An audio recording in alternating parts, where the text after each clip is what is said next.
La nature nous a donné des oreilles qui sont toujours allumées. Notre audition est l'un des sens que nous ne pouvons pas éteindre. Nous entendons tout le temps, le jour comme la nuit, même lorsque nous dormons. Et nous réagissons à tous les sons. Ils sont tous répertoriés et analysés d'une manière ou d'une autre. Et c'est comme ça que ça doit être. Les humains ont été conçus pour être à l'extérieur. Nos oreilles nous indiquent immédiatement d'où le son vient et à quelle distance. Des sons bizarres ont alerté l'homme des cavernes au danger. Ils drainent notre adrénaline, nous préparent au combat. Mais nous ne vivons plus nos vies à l'extérieur. La vie moderne est passée à l'intérieur. Et dans ce contexte, les règles sont différentes. À l'intérieur d'une construction, les seuls sons naturels sont les voix humaines. Tous les sons sont déformés lorsqu'ils rebondissent sur des surfaces dures, comme les sols, les murs et les plafonds. Ceci rend notre audition peu claire. À l'intérieur, il est difficile d'entendre d'où les dangers proviennent, ou de savoir ce que les gens disent. Nous continuons d'entendre les mêmes sons encore et encore, alors que le bruit fait écho et se répand dans la pièce, pas juste une fois tel que nos oreilles sont censées faire. Parfois, les sons sont vraiment bien. Ils peuvent nous rendre heureux. Mais lorsque nous essayons d'écouter, ou de nous concentrer, ou de s'endormir, le bruit nous rend anxieux ou stressés, ou même énervés. C'est un problème particulièrement sérieux dans les constructions où nous devons passer du temps, que nous le voulions ou non, telles que les écoles, les bureaux et les hôpitaux. Alors que ces constructions auraient dû être conçues pour nous aider à travailler plus, à travailler mieux et à guérir des maladies, elles sont souvent tellement bruyantes qu'elles ne sont vraiment pas adaptées pour notre bonne utilisation. Les choses peuvent être différentes. Au lieu de cela, faisons de notre intérieur un environnement qui se comporte comme la nature à l'extérieur, pour que nos oreilles et nos voix travaillent en harmonie. Les écoles bien conçues ont un environnement acoustique qui imite la nature, qui fait venir l'extérieur à l'intérieur, sans écho. Celles-ci ont l'acoustique de leur salle de classe modifiée en utilisant des matériaux qui redirigent et étouffent les bruits. Ceci crée des espaces qui facilitent la communication et surtout l'apprentissage. Les cours peuvent commencer plus rapidement, les élèves peuvent entendre ce que les professeurs disent et ils peuvent se concentrer plus facilement sur leur travail. Leur mémoire est plus performante et par conséquent, leurs résultats sont meilleurs ainsi que leur attitude. Les professeurs sont plus calmes aussi. Le stress dû au bruit et l'hypertension artérielle ne sont plus un problème. C'est une grande amélioration. Fini les salles de classe bruyantes. Si l'acoustique est médiocre, les élèves assis au 4e rang vont rater jusqu'à 50% de ce que leur professeur dit. Le travail en groupe crée également plus de bruit.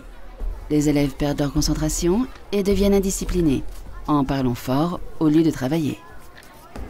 Les professeurs réagissent en criant et deviennent enroués. Leur voix en souffre et donc leur pédagogie aussi. Clairement, les écoles qui investissent dans une bonne acoustique vont garantir l'égalité des chances pour tous en créant des groupes d'apprentissage qui facilitent la discussion engagée et la résolution de problèmes. Une telle approche positive et inclusive à l'éducation est moins autoritaire et répétitive. Elle inspire les élèves, encourage les professeurs et en fin de compte, la société prospère. Les bureaux en open space ressemblent à la grandiose nature. Il y a beaucoup d'espace. Ces bureaux sont faits pour collaborer plus facilement, pour communiquer et apprendre les uns des autres. Certaines personnes, surtout les extravertis, les trouvent inspirants. Elles apprécient l'excitation des conversations des autres. Mais les bureaux en open space peuvent aussi être stressants, surtout pour les introvertis. Pour eux, c'est un peu comme s'ils étaient sur scène. Être vu tout le temps est une chose. Au moins, on peut se cacher derrière un écran ou une plante. Mais les sons sont plus difficiles à contrôler. La parole est une distraction majeure. Nous sommes tous curieux, alors nous aimons écouter ce que les autres disent. Les discours voyagent librement, par les coins et par-dessus les murs de séparation. Ils rebondissent sur les sols, les murs et les plafonds. Ceci rend la concentration difficile. Une telle pollution sonore nuit autant aux personnes qu'aux profits. Les travailleurs distraits sont non seulement malheureux, mais ils sont aussi moins motivés et moins productifs. Après avoir été dérangés par le bruit, ils prennent beaucoup de temps à se reconcentrer. Les personnes développent une sorte de rétrécissement de leur champ visuel. Ils ne sont plus capables d'assimiler de nouvelles idées. Ils deviennent moins positifs et arrêtent d'être innovants. Le stress grandit, ainsi que les congés maladie. Les entreprises qui prennent l'acoustique sérieusement peuvent éviter de telles conséquences.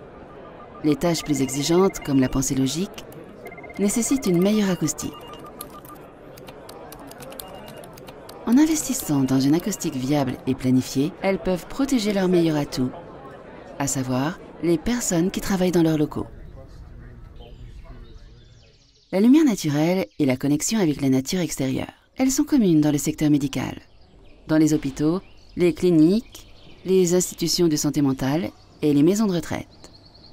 Ceci parce que les docteurs et les infirmières savent que la guérison est facilitée lorsque l'environnement reproduit la nature. Cela rend les personnes calmes et en sécurité. Une bonne acoustique fonctionne de la même manière, et c'est particulièrement important dans ce cas, et pas moins lorsque plus de la moitié des patients a plus de 60 ans. 2 personnes sur 3 entre 60 et 70 ont une déficience auditive. Certains hôpitaux et maisons de retraite ont traité l'acoustique sérieusement, parce qu'ils savent que le bruit peut être incroyablement nuisible aux patients et résidents. Les patients n'arrivent pas à dormir dans des hôpitaux bruyants. Et c'est manifestement difficile d'avoir un sommeil de qualité lorsque le bruit ambiant leur dit inconsciemment qu'ils sont en danger. Ils sont stressés et confus, leur tension artérielle augmente, leur guérison ralentit. Comprendre ce que les personnes disent devient d'autant plus difficile lorsque les conversations distantes rebondissent entre les sols durs, les plafonds et les murs. Et ne pas pouvoir comprendre les voix mène au repli sur soi, au manque de confiance et à la dépression. Le bruit peut être nocif au personnel de l'hôpital aussi. Ils font plus d'erreurs, par exemple dans leurs ordonnances. Les malentendus sont courants lorsque le personnel communique avec les patients ou entre eux. Ou leur propre santé en souffre et ils prennent plus de congés maladie. En l'occurrence, une mauvaise acoustique est chère, autant en termes humains qu'économiques. Lorsqu'ils ont le choix, les patients et les résidents restent à l'écart des hôpitaux et des maisons de retraite où ils ne se sentent pas bien. Et à l'inverse, vont là où ils se sentent inclus et bien traités. Les hôpitaux et les maisons de retraite qui prennent l'acoustique sérieusement en bénéficient.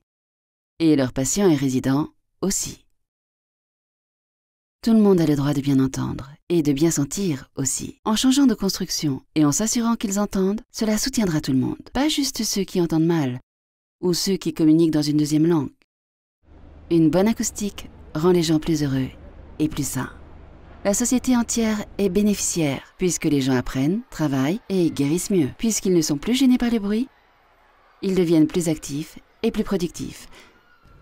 Résultat, les entreprises y gagnent et l'économie grandit. Et lorsque les personnes et les entreprises produisent plus avec moins d'efforts, elles contribuent à créer un monde durable.